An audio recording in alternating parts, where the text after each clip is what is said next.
Jnana Vijnana Yogena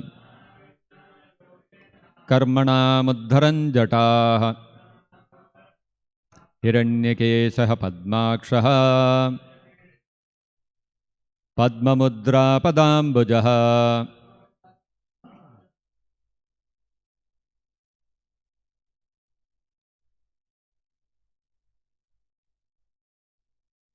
Karmana Muddharan Jataha Hiranyakeshaha Padmakshaha Padmamudra Padambujaha Jnana Vijnana Yogena Karmana Muddharan Jataha Hiranyakeshaha Padmakshaha Padmamudra Padambujaha Jnana Vijnana Yogena Karmana Muddharan Jataha Hiranyakeshaha Padmakshaha Padmamudra Padambujaha.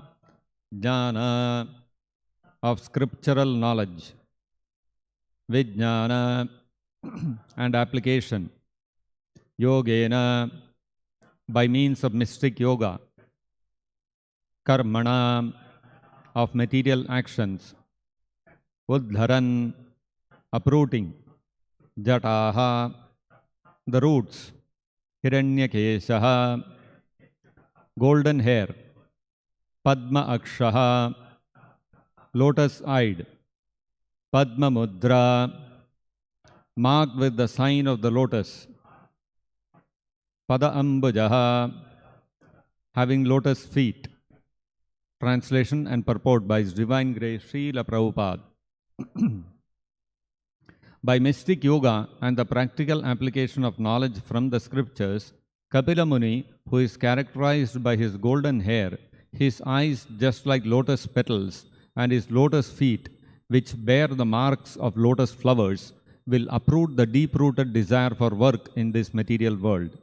Kindly repeat. By mystic yoga and the practical application of knowledge from the scriptures, Kapila Muni, who is characterized by his golden hair, his eyes just like lotus petals, and his lotus feet, which bear the marks of lotus flowers, will uproot the deep-rooted desire for work in this material world.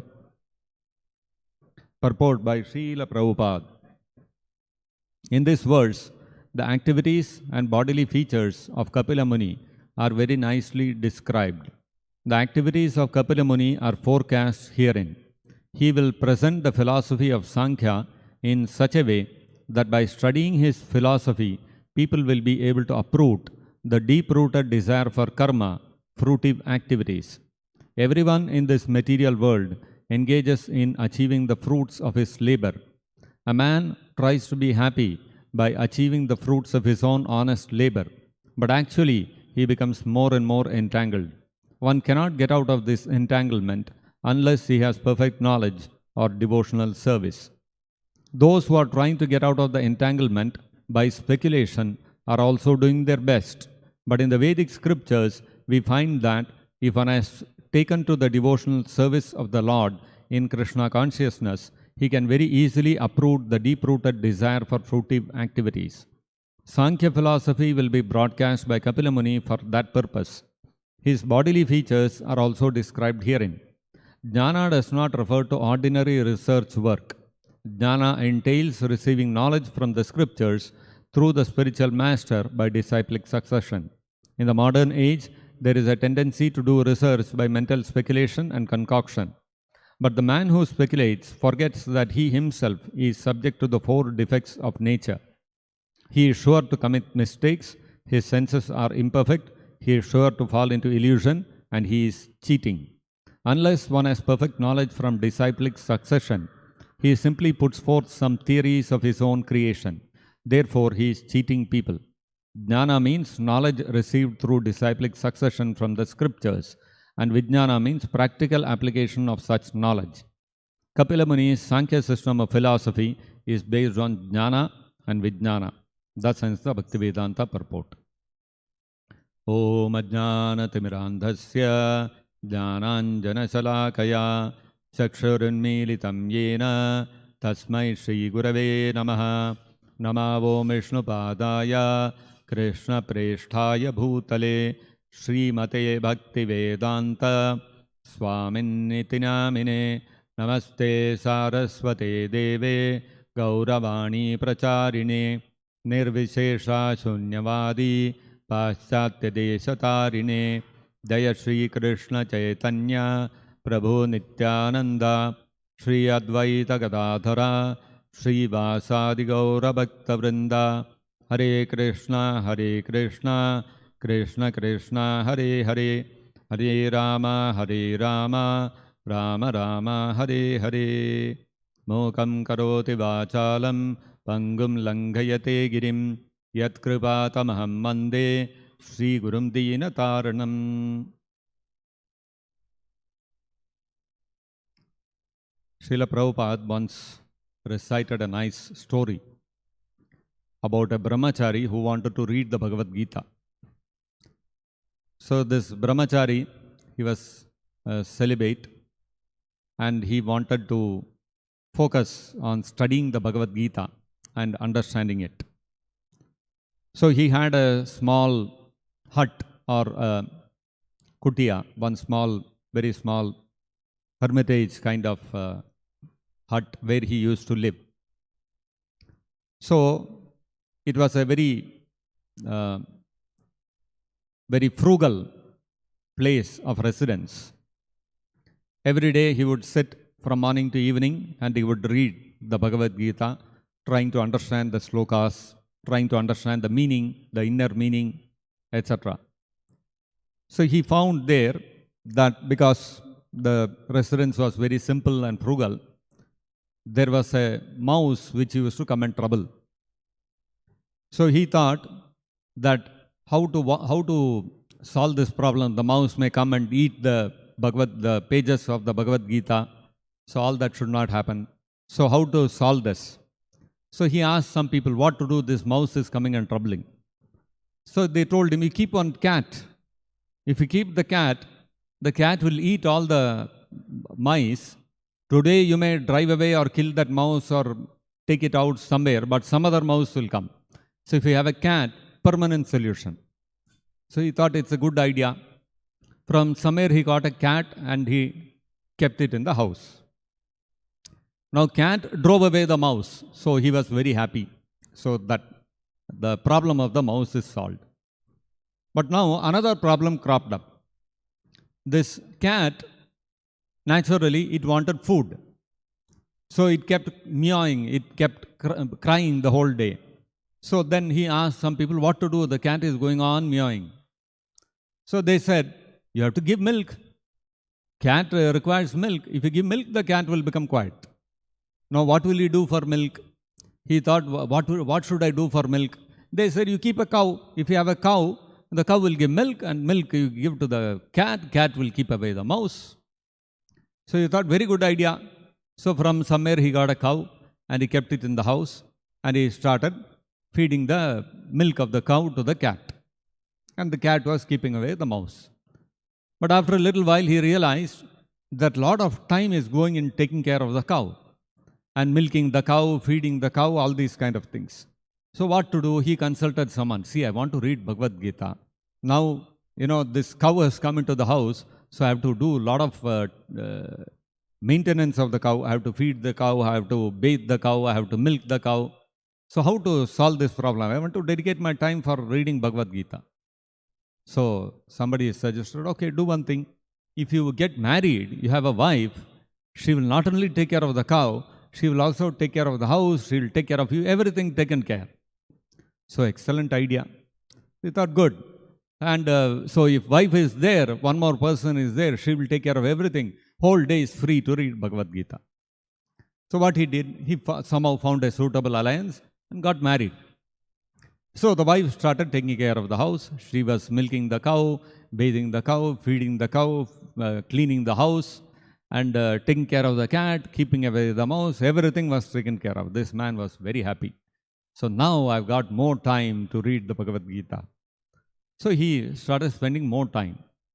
After a little while, the wife started asking him, there are so many household expenses, money is required, I have to cook at home, I have to feed both of us, we have to feed hay to the cow, all this requires money.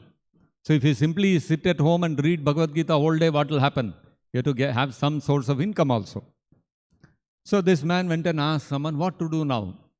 So they said, you ask somebody and get a donation of a land. If you have a land, you can get some income from the agriculture from the land, and that will take care of your household expenses, and you can read Bhagavad-gita. So he said, very good idea. So somehow he got a piece of land from somewhere, and now agriculture he has to do, so he started farming. So after a little while, he realized his whole time is going in the field only. And he sat down one day and he started thinking, where is time for me to read Bhagavad-gita? I'm not finding time at all. So then he started tracing his steps back. What happened? I wanted to read Bhagavad-gita. So one mouse was troubling me. To get rid of the mouse, I got a cat. Now to take care of the cat, I got a cow. Now to take care of the cow, I got a wife. Now to take care of the wife, I got a land. Now to till the land, all my time is going in this only. So then this man realized, oh my God, I wanted to read Bhagavad-gita, where I got caught up in all these material activities. So this is the nature of the material world. We, like Prabhupada is mentioning in the purport of this verse, Prabhupada says that a man tries to be happy by achieving the fruits of his own honest labor. So this brahmachari, poor fellow, he did not have any big aspirations in life. He did not want to become a rich man or become some big man or something like that. So he just wanted to, small things he wanted to take care so that he could execute his spiritual life. So a man tries to be happy by achieving the fruits of his own honest labor, but actually he becomes more and more entangled. So one mouse led to the cat, cat led to the cow, cow led to the wife, wife led to the land, and ultimately he was completely entangled. Now he cannot extricate himself also. He cannot say, okay, I give up my wife, I give up my house, I give up the cow. He cannot do all that. He is entangled now. He cannot do anything. This is the nature of this material world. A man, even if he honestly and wants to lead a very simple life, and the material world, and he thinks some small job let me take and dedicate my time, maximum of my time I should engage in understanding Bhagavad-gita and reading about Krishna and practicing spiritual life. Very, very tough, because one thing will lead to the other, and eventually you will find that you are completely entangled. That's the nature of this material world. So what causes this entanglement? The entanglement is caused by our desire to possess some fruits, some results from our actions. So this brahmachari who wanted to read the Bhagavad-gita, he wanted to solve the problem of the mouse. So he got a cat. Then he wanted to feed the cat to take care of the mouse. So he had to get a cow. So like this, he wanted some result, and for that result, he was putting in some effort, and that was creating more and more entanglement for him without his own realizing it. This is the nature of this material world. As long as we possess desires to get some result out of our actions, that action will keep on entangling us further and further into more and more material activities. So the brahmachari's idea was, I should read Bhagavad-gita and get liberated. But what did he end up in? He got completely entangled in household affairs. So in this material world, if you follow the path of karma yoga, we may think that I can be very renounced and I can follow the path of karma yoga and I can get liberated. It will only lead to more and more entanglement. If somebody thinks I become, okay, let me not follow the path of Karma Yoga, I'll become Ashtanga Yogi. So now Ashtanga Yogi also what he thinks? By performing this Ashtanga Yoga, I'll get these siddhis, the Ashta siddhis, Anima, Lagima, Prapti, etc. So he thinks these siddhis, if I get, then my life is perfect. And so he also has that fruitive mentality, that by performing this yoga, I will get this result. And then somebody may say, okay, forget this yogi, he has got some desires, we have to become a jnani. So even a jnani is thinking, how I can become liberated, how I can get mukti, how I can get moksha. So he is also thinking of some result which has to come from his activities for his own self. All these people are desiring results for their own welfare. And so such desires are only entangling. So in fact, that is why it is stated here about Kapila Muni that Karmanam Uddharan Jataha. Kapila Muni came incarnated for the purpose of Jnana Vijnana Yogena. By the process of Sankhya Yoga and mystic yoga, he wanted to give a process by which Karmanam Uddharan Jataha. He wanted to uproot the desires of the living entities to enjoy the fruits of their actions. So the question is, how can we do it if you cannot become free from the desires of fruitive results either by Karma Yoga or by Ashtanga Yoga or by Jnana Yoga? Then how do you become free? So in the Srimad-Bhagavatam, there is a description of the meeting between Prithu Maharaj and the 4 Sanat Kumaras. So Prithu Maharaj, although he himself was an incarnation of the Supreme Personality of Godhead, he took a very humble position and like an ignorant person, he questioned the 4 Kumaras. So the 4 Kumaras, the Sanat Kumara representing the 4 Kumaras, he gave many instructions to Prithu Maharaj. So one of the things which he said was a very beautiful verse which was oft quoted by Srila Prabhupada. So Sanat Kumara said, Yat pada pankaja palasha vilasha bhaktya karmasyam gratitam udgratayanti santaha. Santaha, the devotees of the Supreme Personality of Godhead, the devotees of Krishna, what they do is Yat pada pankaja palasha vilasa bhaktya. They engage their entire time and energy in the bhakti yoga, in the service of pada pankaja palasha. Pada pankaja means the lotus feet of Krishna. And palasha means the toenails, the tips of the toes or the toenails. So, pada pankaja palasha vilasa bhaktya.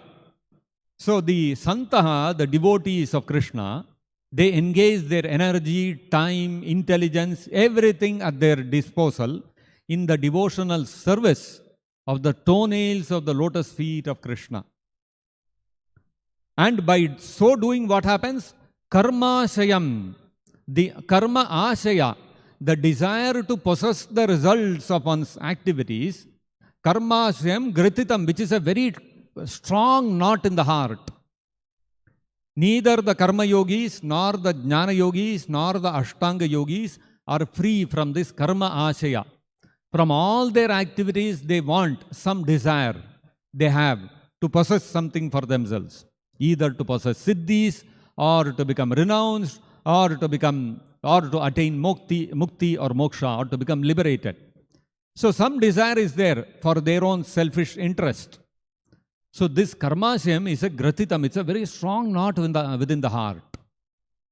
Now the devotees, the bhakti yogis, by rendering devotional service to the lotus feet of Krishna, what happens? Karmashayam gratitam udgratayanti, they completely uproot the karmashaya from the heart. So why udgratitum, why this word udgratitum is used? Why the word uprooting is used? Like here also it is said, Uddharan jataha. The complete roots of that desire, karmanam, of that desire for the results of one's activities is taken out from the very root. Why this word is used? Because Sanat Kumara told Prithu Maharaj, Tadvannarikta matayo yatayopi Ruddha Shrotoganas tamaranam bhaja vasudevam.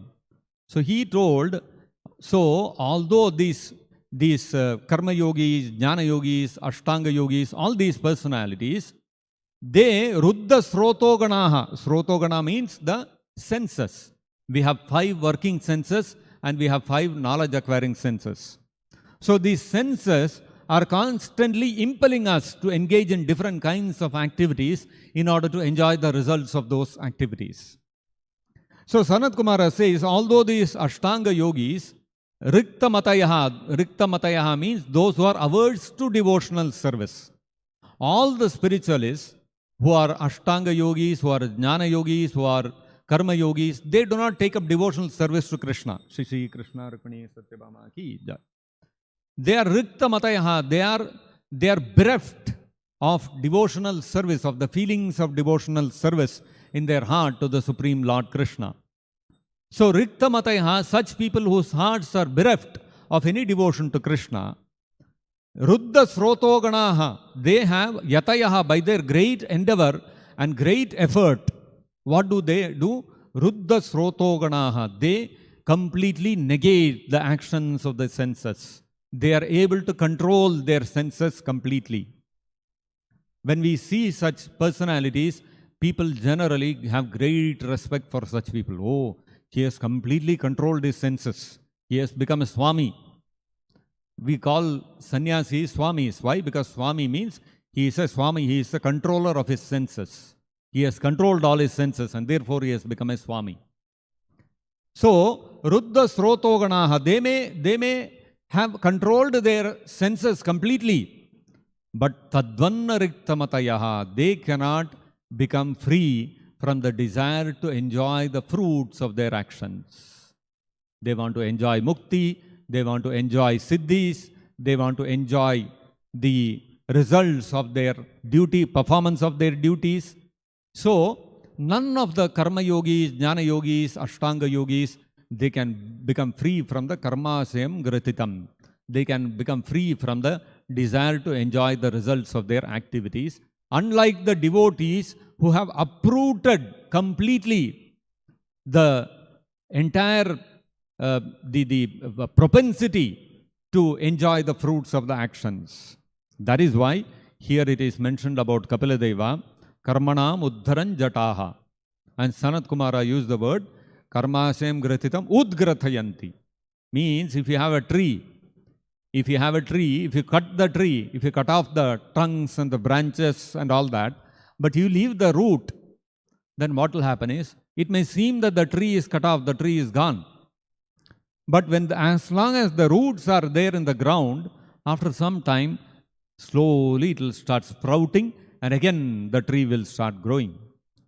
So similarly, although the karma yogis, jnana yogis and ashtanga yogis may control their senses completely, that propensity to enjoy the results of their activities is not completely uprooted from their heart.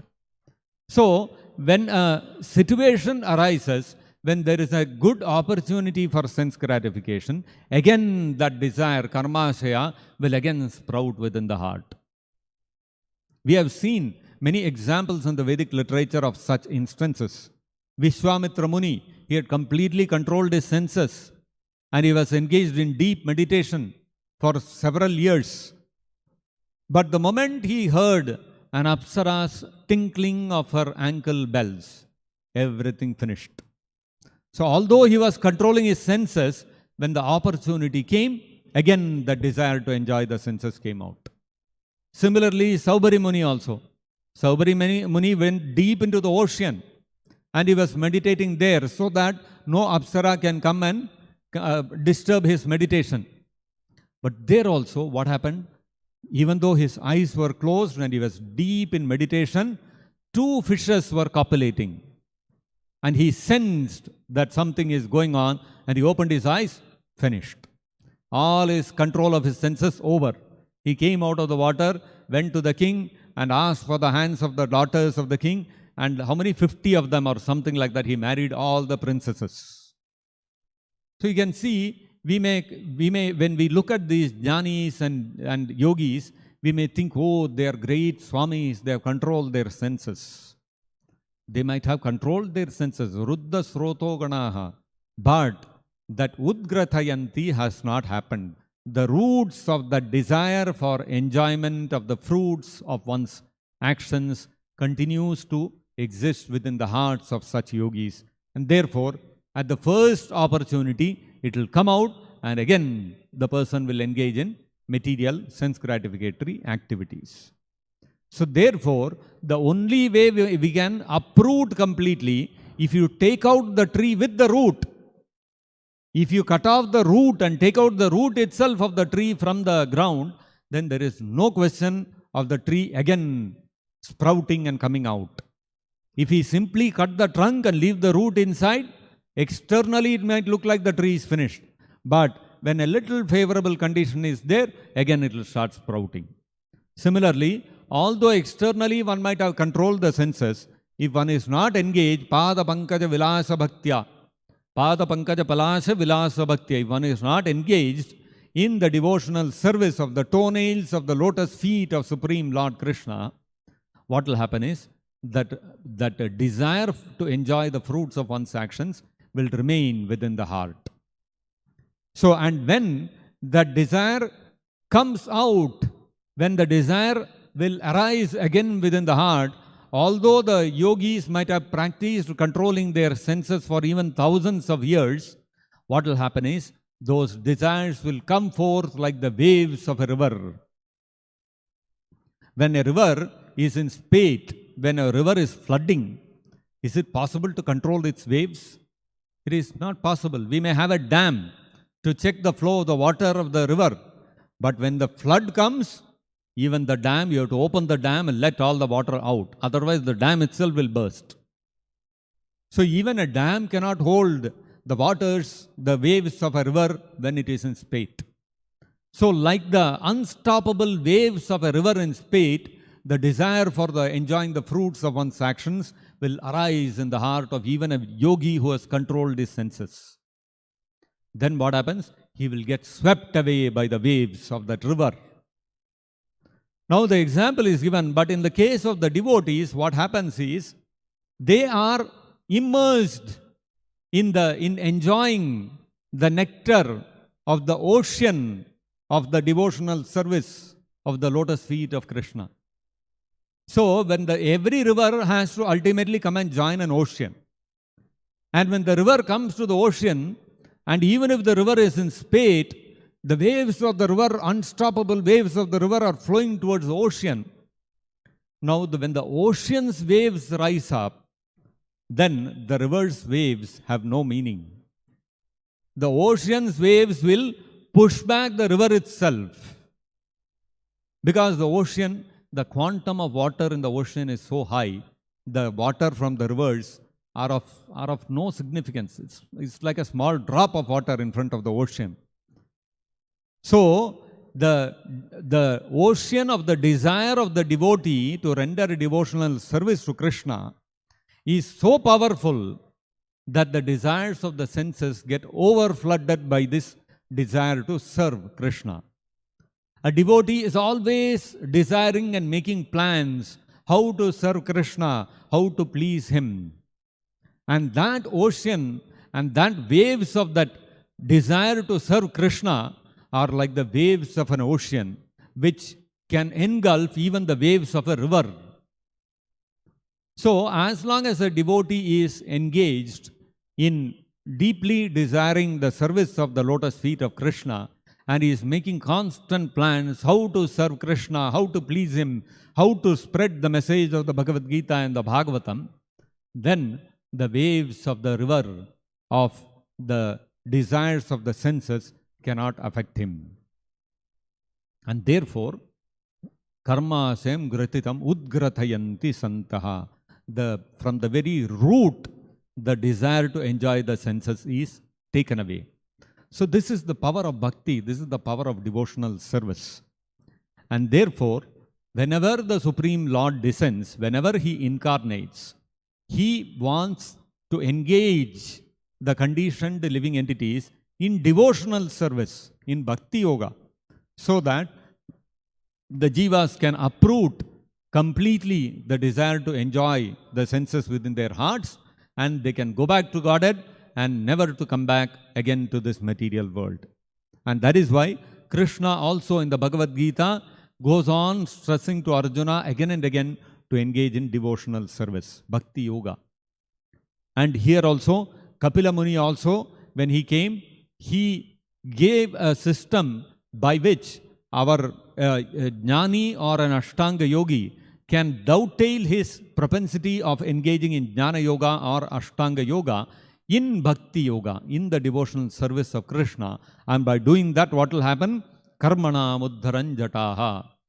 Even the jnanis and the Ashtanga yogis can also uproot the desire to enjoy the results of their actions.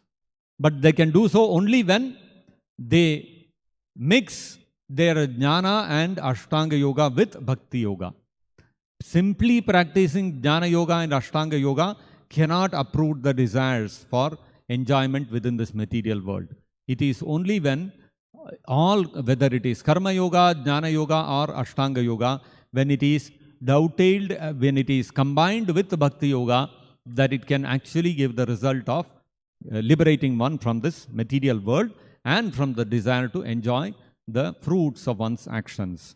Otherwise, the desire to enjoy the fruits of one's actions is very, very powerful. It is impossible to prevent, to stop that flow of the desire to enjoy the fruits of the actions. So therefore, we have to follow in the footsteps of the great yogis like Kardama Muni and the path shown by Kapila Dev, and we have to engage in pure devotional service to Krishna, which is most pleasing to Krishna and which can completely uproot the propensity to engage in fruitive activities and enjoy the results of one's actions for one's own selfish interest. So this is possible only in Pada Pankaja Palasa Vilasa Bhaktya, if we engage in the devotional service of the toenails of the lotus feet of the Supreme Personality of Godhead, who is described here as Padmakshaha. He has lotus eyes and Padma Mudra Padambujaha. His lotus, Pada Ambujaha, his lotus feet are decorated with Padma Mudra, with the signs of the lotus flower. So the Lord's eyes, his lotus feet, his toenails, his smile, everything is compared to a lotus, because you cannot get a more beautiful object to describe the beauty of the Supreme Lord. So he is beautiful in every aspect, and if he simply become attracted by the wonderful rays of knowledge emanating from the toenails of the lotus feet of the Supreme Lord, that can ensure our permanent liberation from this material world, as Krishna himself assures in the Bhagavad-gita, Yad gatva nanivartante taddhama paramam mama. If we are able to approach the supreme abode of Krishna, then there is no more coming back to this material world, and there is no more opportunity or no more risk of again developing the desire to enjoy the fruits of our actions. So I'll stop here. If anybody has any questions, we can discuss. Yes, please. Vedatma Prabhu.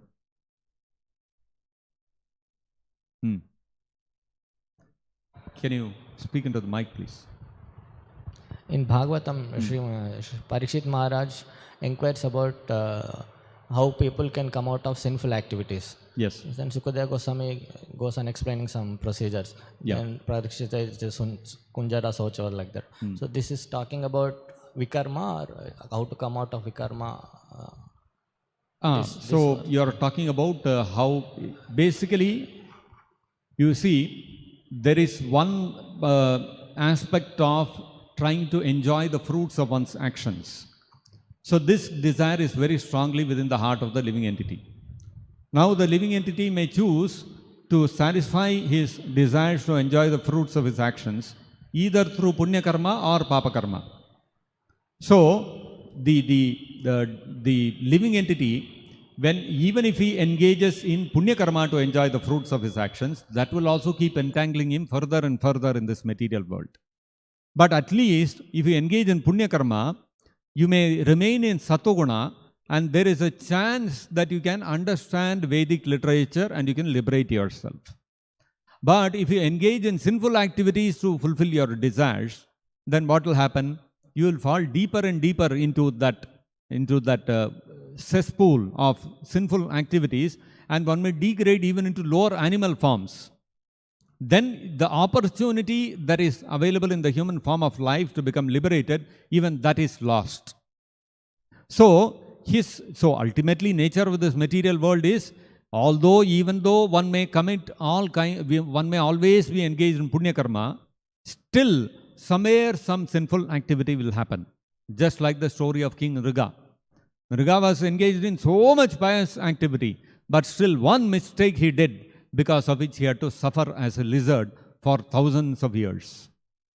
So that's the nature of this material world. So there is the propensity to enjoy the fruitive, fruits of one's actions, which can lead one either to enjoy them through punya karma or through papa karma, pious activities or sinful activities. When you talk of pious activities, there are some tapasya, some sacrifice and some penance that you have to undergo to be able to enjoy the results of one's punya karma. That is why people, especially in the modern age in Kali Yuga, they are not interested in punya karma. Why it takes so much trouble? Let me directly enjoy. So engage in sinful activity and enjoy.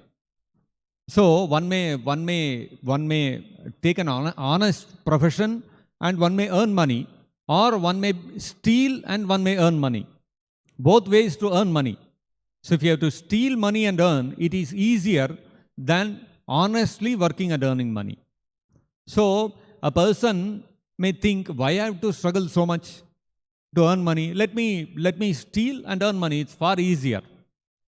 So, but the moment he starts stealing, what happens? He comes under the radar of the police department. Sooner or later, he will be caught, he will be put into jail, and he will have to suffer. So similarly, in this material world, all suffering is because living entities engage in some sinful activity or the other. So his Parikshit Maharaj's question was how to become free from the sinful reactions which are troubling us. And so first, Shukadeva Goswami, to test Parikshit Maharaj, he told him, there are so many prayaschitta activities, you can engage in that and you can become free from the sinful reactions. To which Parikshit Maharaj replied, Manye Kunjara Shauchavat. Engaging in prayaschitta, I consider, is like an elephant bathing. Because an elephant will take bath, and then after bathing and cleaning itself, it will go on the bank and take the earth and put it again on its head. So it took bath, cleansed itself, and took dirt and put it again on itself. So one may engage in prayaschitta, but the propensity to engage in sinful activities continues, the propensity to enjoy the fruits of one's actions continues, because of which one will somehow or the other engage in sinful activities, again the same thing. So therefore, if we have to become free from the sinful propensities, or even the sinful propensities are coming from the basic root desire to enjoy the fruits of one's actions. So that can be removed only by engaging in Bhakti Yoga. Is that okay? Yes, please. Yeah, Hare Krishna Prabhuji. So how can we mix Karma Yoga with Bhakti Yoga? Please give some practical example. Mix Karma Yoga with Bhakti Yoga. Mixing karma. See, in Karma Yoga what happens is, we are supposed to renounce the fruits of one's actions and perform duties for the sake of performing the duty. I have a duty as a Brahmana, Kshatriya, Vaishya, Shudra, as a husband, as a father, as a son, etc. There are so many duties which are given in the Vedic scriptures.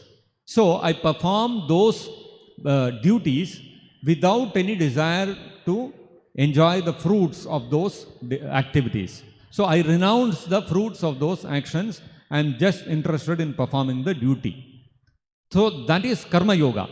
Now when you mix devotional service into Karma Yoga, what happens is, I perform those duties of Varnashrama Dharma, and the results, I don't want the result, but I don't simply give up the result also. I submit that result at the lotus feet of Krishna. So, yajnarthat karmanonyatra lokoyam karmabandhanaha. I engage in karma yoga and the results I don't keep for myself, but the result I hand over to Krishna. So, this is how karma yoga can also be dovetailed in devotional service. I hope that answers the question. Yes. Thank you. Any other point? Yes, please.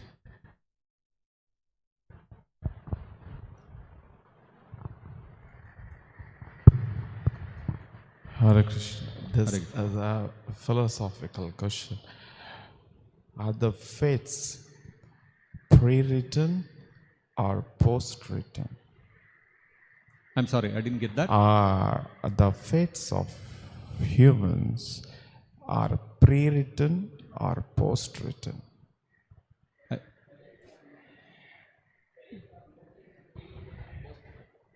Faith on human is? Faith of human beings is? Fates of human beings are pre-written or post-written? Is the faith of people, human beings, pre-religion or post-religion? Okay. So this question assumes that religions have come into this world at a certain point of time, which is true. We know Islam came into this world at a certain point of time. Christianity came into this world at a certain point of time. You can trace Sikhism also, Buddhism also. There are all certain points of time at which these religions came into existence. Now, what happens is, when it comes to the Sanatana Dharma, when it comes to the Vedic way of life, the Vedic religion, if we can call it a religion, as the name itself suggests, it is Sanatana. It is eternal. So this eternal Dharma of the living entity has been existing eternally. You cannot trace out a point of time when the living entity, when this Dharma of the living entity started. So, what is this Sanatana Dharma? This Sanatana Dharma is not just some rituals associated with going to temples, this, that and all those kind of things. Those rituals are there. But the real Sanatana Dharma of the living entity, based on which the Vedic scriptures give the Varnashrama Dharma, is the propensity of the living entity to engage in service. Every person in this material world is engaged in serving somebody or the other. He has to serve somebody or the other. He serves his nation, he serves his religion, he serves his senses, he serves his family. So nobody can be free from service. So the Vedic scriptures recognize this eternal characteristic of the living entity, because the living entity himself is eternal. Jiva bhutah sanatanaha. In the Bhagavad-gita, Krishna says that the living entity is eternal. So if the living entity is eternal, the living entity also has eternal characteristics. And that eternal characteristic is to serve. Now, if the eternal characteristic of the living entity is to serve, the question comes, why is the living entity not satisfied by serving? People, like we have the wonderful example of Gandhiji. Gandhiji served the whole nation, but still, towards the end of his life, what happened? He said, only death can give me peace. Even he became dissatisfied. So people serve their nation, people serve their families, people serve their own senses, but nobody is satisfied. So if service is the eternal characteristic of the living entity, why is the living entity not becoming satisfied? Because that service is misplaced. The living entity can become satisfied and fully peaceful only when he engages in the service of Krishna. So this service to Krishna is the eternal dharma of the living entity. So since the living entity is eternal, and this characteristic of the living entity is eternal, therefore the Varnashrama Dharma, which is aimed at engaging the living entity in the service of the Supreme Personality of Godhead Krishna, is also eternal. It cannot be traced out that it started at this point of time. As long as the living entities are existing eternally, that Dharma of serving Krishna is also there. So Varnashrama Dharma or Vedic Dharma is eternal. So there is no question of pre or post. That is number one. Number two, as far as living entities are concerned, faith, when we look at faith, faith is a characteristic of the living entity, Shraddha. So the living entity has many characteristics. One characteristic of the living entity is the propensity to serve. Another characteristic of the living entity is consciousness, awareness of the surroundings. Another characteristic of the living entity is desire. So desiring, intention, purpose, inquiry, trying to understand, trying to acquire knowledge, awareness of the surroundings, these are all characteristics of living entities. This piece of steel which is here is dead matter. This piece of dead matter, it cannot possess desires, it cannot have intentions, it cannot have feelings. All these things are not possible in dead matter. So similarly, faith is also a characteristic of the living entity. The dead piece of stone or a piece of steel or a piece of plastic, it cannot have faith, it cannot have desire, all these things cannot be there. So these characteristics of the living entity are eternally with the living entity, and so therefore there is no point of time at which the living entity did not have faith and then it developed faith. It doesn't come like that. So the living entity is eternally having faith. Now where he is placing faith is the question. A person may place faith in the scientists or he may place faith in the scriptures. So very conveniently, what we say is, if you have faith in the scriptures, that is faith. And if you have faith in science, it is not faith, it is something else, which is not reality. Reality is all of us have to exercise faith in this material world. For example, if I have to go from here to, say, Chennai to Delhi, I go to make my trip or I go to clear trip or some site like that, and I click a few pages, and then the site asks me to pay money. I pay that money, 6,000 rupees, 8,000 rupees. I use my credit card or whatever and pay that money. And then what will I get?